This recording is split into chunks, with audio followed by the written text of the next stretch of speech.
Kybalion in defence of the indefensible. Welcome. And now, in a number of my vlogs, I've mentioned the Kybalion. In fact, I've done it many times. And I've also suggested that you should read it, while sort of giving it something of a health warning, you know, not fully endorsing it. And I guess I'm creating this vlog because it's very wrong of me to say, go off and read it, but I can't recommend it without you sort of at least getting a flavour of it. So I thought I'd do a vlog just explaining the Kybalion to you. Now, it supposedly originates with Hermes Trismegistus, and you've heard me talk of Hermes Trismegistus or Thoth many times. And it supposedly originated via Hermes and went from Hermes to Yogi Ramacharaka through to Baba Bharata.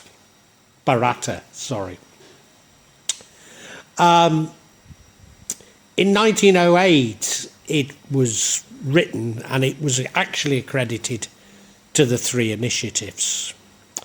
But in fact, it was actually written by the notorious William Walker Atkinson, who rather interestingly was also using the pen names of Yogi Ramacharaka and Baba Bharata as pen names.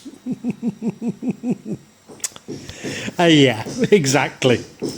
The reason I suggested that you read it, it outlines, I mean, it is the basis of New Thought, and New Thought is really the foundation of the New Age. I mean, I say the foundation, maybe a more important foundation is Theosophy, but no, I think New Thought is incredibly important, I don't endorse it because of, I mean, you'll probably listen to this and think, wow, it sounds brilliant, I really want to find out more. And you get sort of sucked in thinking that it's going to reveal something really important to you. And it doesn't. Ultimately, it's hollow. Now, I'm not trying to doubt here the spiritual wisdom of what is written in the name of Hermes Trismegistus.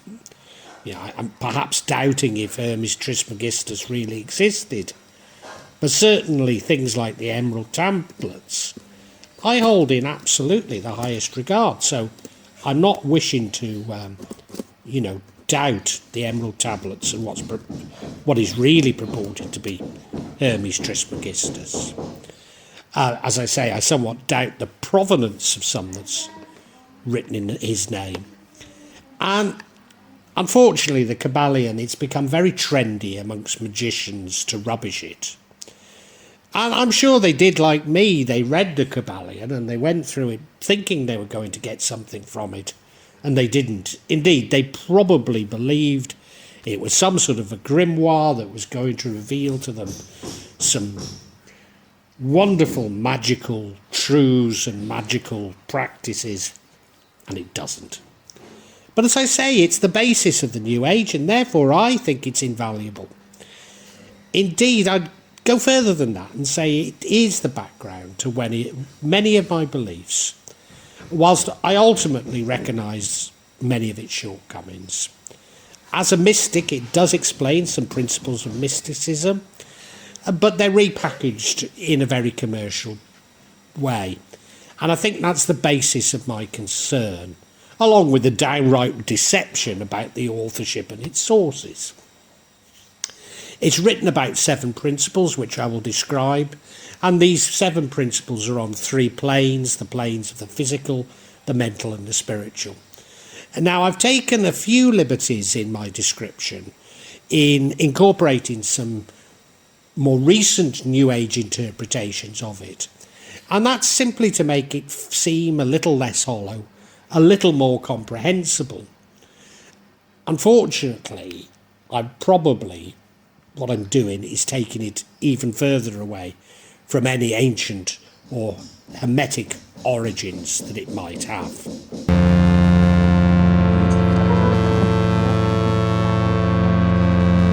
The The principle of mentalism. So this is the first principle. It's called the principle of mentalism. And this states that all is mind, the universe is mental. So broadly speaking, this does reflect the Greek Hermetic, that the universe is a thought in the mind of God, or the all, as God is called in the Kabbalion. So the idea that we create our reality through our beliefs, which of course you've heard me suggest, or at least say co-create. At an entirely practical level, we can accept good thoughts and not hang on to negative thoughts. And if we do this, I promise you it will change your reality within a few months. Things will get better within a few months.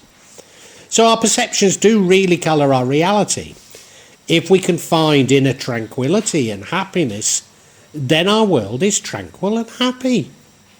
Now this is at the heart of my view that the dark triad, so narcissism, Machiavellism and psychopaths, are sent to Earth to experience their own hell.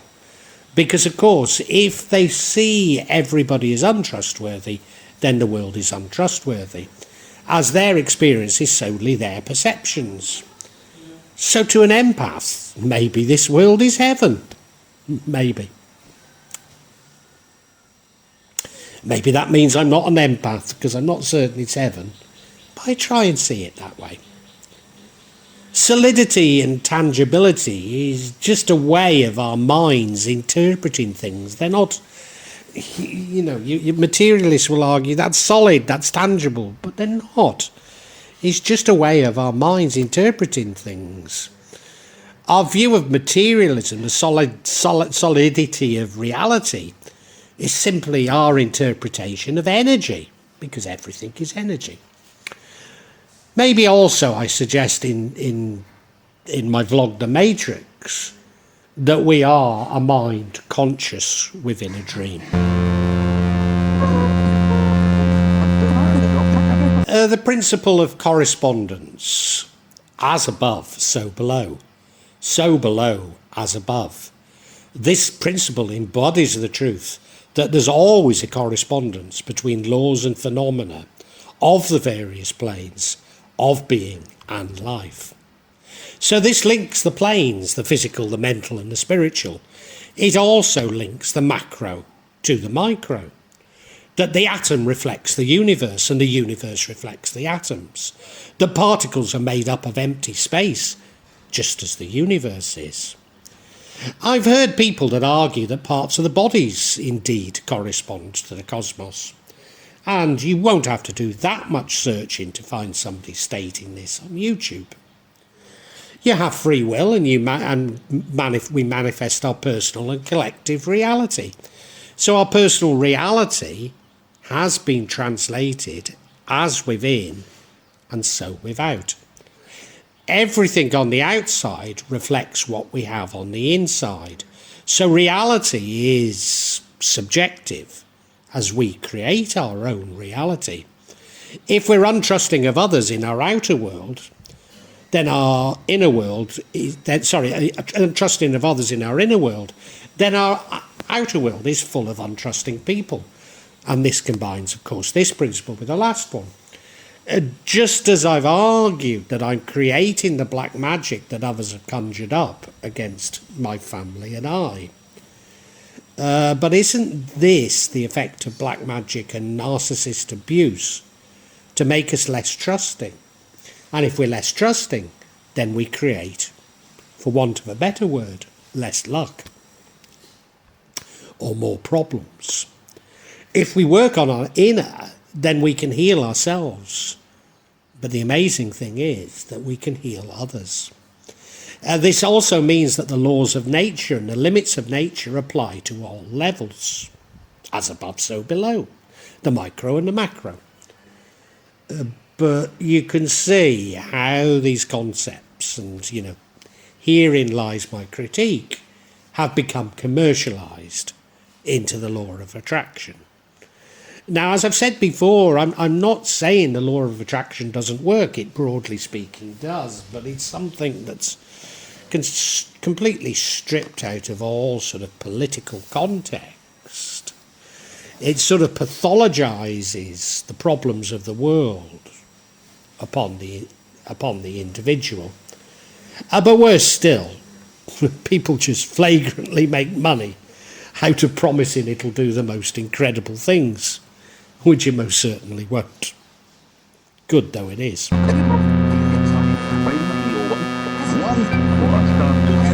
The principle of vibration. Nothing rests, everything moves, everything vibrates. So everything is in motion, nothing stays still. As Tesla said, reality equals energy plus frequency plus vibration. Our reality manifests according to our vibration. So I talk of high and low vibrations, high clearly being better. So the happier we are, the higher our vibrations. And it's a principle that I regularly reference. The difference between solid, liquids and gas is explained by the space between them, and therefore their rate of vibration. Entropy means that everything returns to its natural state through vibration.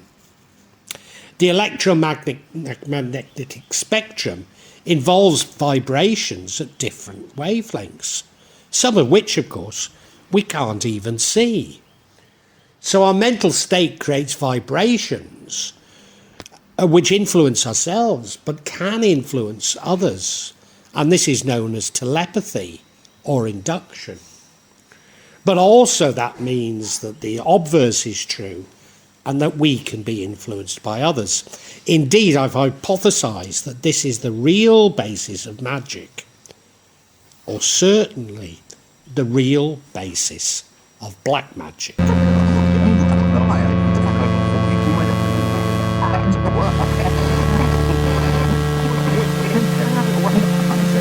The principle of polarity. Everything is dual, everything has poles, everything has its pair of opposites. Like and unlike are the same. Opposites are identical in nature, but different in degree. Extremes meet. All truths are but half-truths. All paradoxes may be reconciled. So everything is dual. A little like Newton's third law. Very interesting, isn't it? Opposites are therefore extremes on a spectrum. So if we take the spectrum of speed, fast and slow are the poles on it. For heat, it's hot and cold. For feelings, it's happy or sad. For thinking, it's intuitive or logical. So polarity is an extreme of a single concept. Even an illusion of the mind.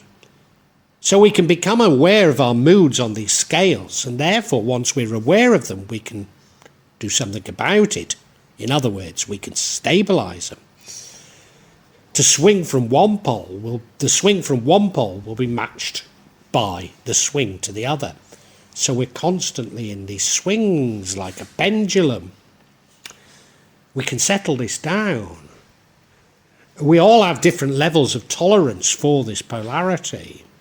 So it'll be subjective and always relative. In other words, these are all human constructs.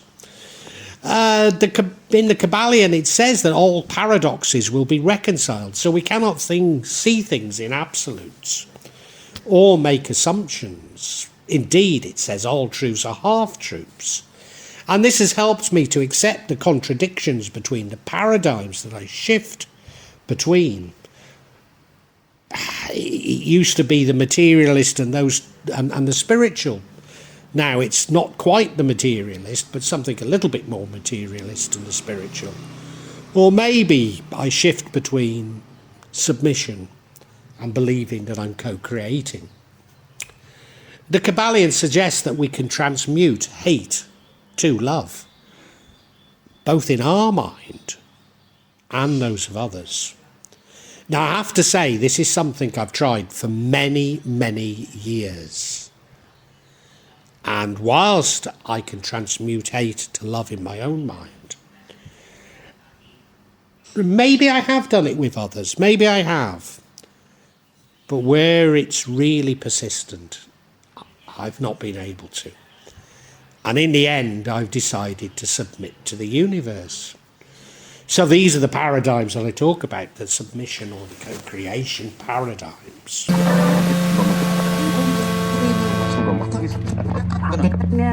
Principle of rhythm, everything flows out and in, everything has its tides. All things rise and fall, the pendulum swing manifests in everything. The measure of the swing to the right is the measure of the swing to the left. Rhythm compensates. Everything moves from pole to pole in these rhythms. We can control the swings by being aware of this rhythm. What comes around goes around. We should take advantage of these rhythms and not fight them. Now, that's something that I've always been conscious of. You may know that I used to teach at a major international business school, and I was always aware not only of business cycles, and maybe even the regularity of business cycles, but how we should see them as natural rhythms. So we should invest when things are low, when stocks or whatever are low, and sell when they're high. And that includes, but this idea includes our moods. So everything seems to repeat in rhythmic cycles. Maybe some of us call it luck. We can create when we're active, but we should rest when we're tired. Don't resist it. All too often in business, I've seen people attempting to buck these rhythms and getting things terribly, terribly wrong. Because if we can work with them, we're releasing resistance. Now, we all know somebody who swings from elation to despair, creating chaos for themselves and anyone who gets dragged into their energy. How much better if they could control this? I've long felt that the thesis, antithesis and synthesis to be something of natural laws. So even while as an academic, I spent an awful lot of time researching and evaluating public policy.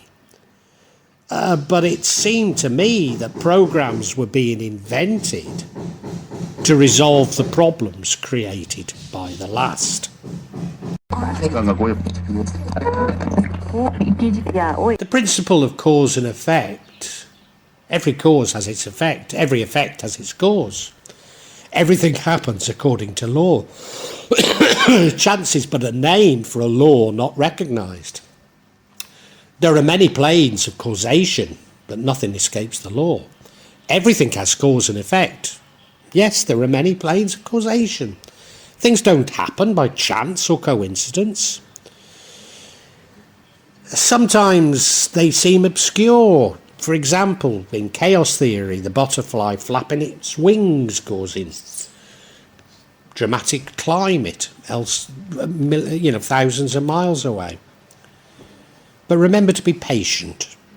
Often things don't happen within the time frames that we expect, and more probably that we want.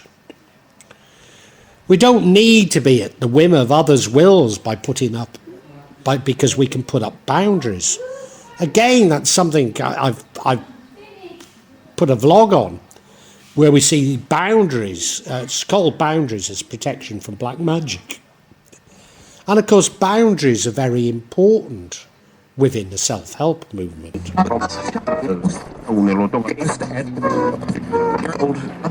the principle of gender. Gender's everything. Everything has a masculine and feminine principles. Gender manifests on all planes. So everything is governed by gender. But the Kybalion doesn't necessarily mean this in terms of sexual gender. Although many New Agers do interpret this in the Jungian sense of the logical masculine left brain and the intuitive female right brain. Indeed, the principle of gender has become an industry in itself. But it's more about how opposites attract. Indeed, in the Kybalion, it talks of cathodes, or positives and negative cathodes. Argues that choosing the middle path between the cathodes is the key to integrating these principles. The all. Well, a convenient way to explain God is they use the word the all, or he uses the word the all. So the all is unknowable. The all is all that really is. The all is infinite. The all is immutable. The all is law itself, from which all laws emerge. And now I recognise that many Christians, and maybe some of those of you who are listening to this, don't believe in a common Abrahamic God, despite us Muslims very much doing so. However, at this point, maybe I am supporting the view, because I need to tell you that this view of the all is remarkably similar to how Muslims view Allah. Indeed, this view of Allah, the unknowable, all that really is, the infinite, the immutable, this is common across Islam. It's not simply Sufis who see it this way, although of course Sufis take it much further, but it's common across Islam. The divine paradox is that God is within us, but we are not God, and this is something Sufis and indeed Qajarians say all the time. After all, if he was within us and we were God, he'd no longer be within us, would he? The divine paradox. So the moment we believe we've uncovered the secrets of the universe, we've actually let them go, as the ego has reasserted itself. I really hope you've enjoyed this vlog, and that, not only got something out of it, but provoked thoughts. I'm not here to push my beliefs, my thoughts on you, only to open up your own thinking, get you thinking about the world and life. When I started The Real Magic of Java, I believed that I'd only release them every month or maybe every 2 months. But now I find myself adding to this subsection once or twice a week. But please subscribe and hit the bell to get notifications for when I add new parts to this subsection. In part, the reason why I'm doing it more often is that the concept has moved from filming rituals and events that took place in Java to me also describing my beliefs and philosophy. And that does come in response to people expressing an interest in it. But of course, me actually seeing rituals and events really doesn't happen so often. What I would say to you is that there's no attempt at subterfuge on my behalf. And when I do experience rituals, I will include them for you to see. And as I say, there's no way I'm trying to mislead you. And if I believe there is subterfuge, if I uncover it, I will point it out to you. I'm trying to be as honest as I can be. Now, please make comments, please ask questions, and I'll try to be as honest and open with you as I can be. Of course, there will be some of you who disagree with me, particularly when I talk in terms of my own beliefs, my own feelings. And, you're welcome to alternative feelings, and we can agree to disagree.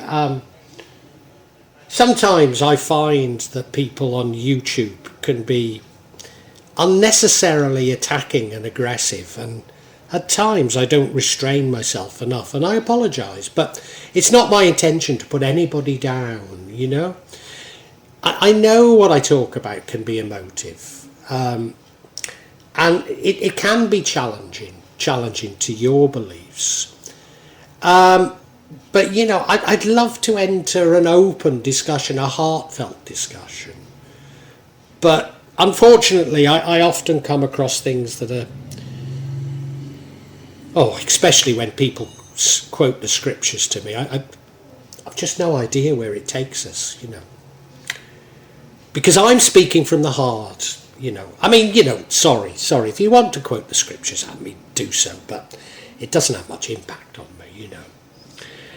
I personally have no desire to impose my feelings on you, and I suppose when people try to do it to me, it washes off. All I'm trying to do is I'm trying to share my feelings with you, and I'd love an open discussion on feelings. I really would love it, and sorry if I don't always react as best I should. I try and cure this in myself, but I think this is part of the sort of narcissism of social media that I talk about so much in this subsection. So look, if you've enjoyed it, I really urge you to listen to other sections on this channel, particularly the 4 audio books that I've uploaded onto this channel. Yes, they are in a novel format. They are novels, but they go into much greater depth than my thoughts and feelings. Now, what I would say to you is these are sequential. So my thoughts and feelings develop as we go through each chapter and each book. So it does begin with 1.1, the Chinese cemetery. But, hey, it's up to you. Feel free to dip in as you wish, as you want. And, really heartfelt thanks for listening to this. And I really want to say a great big thank you, and God bless you.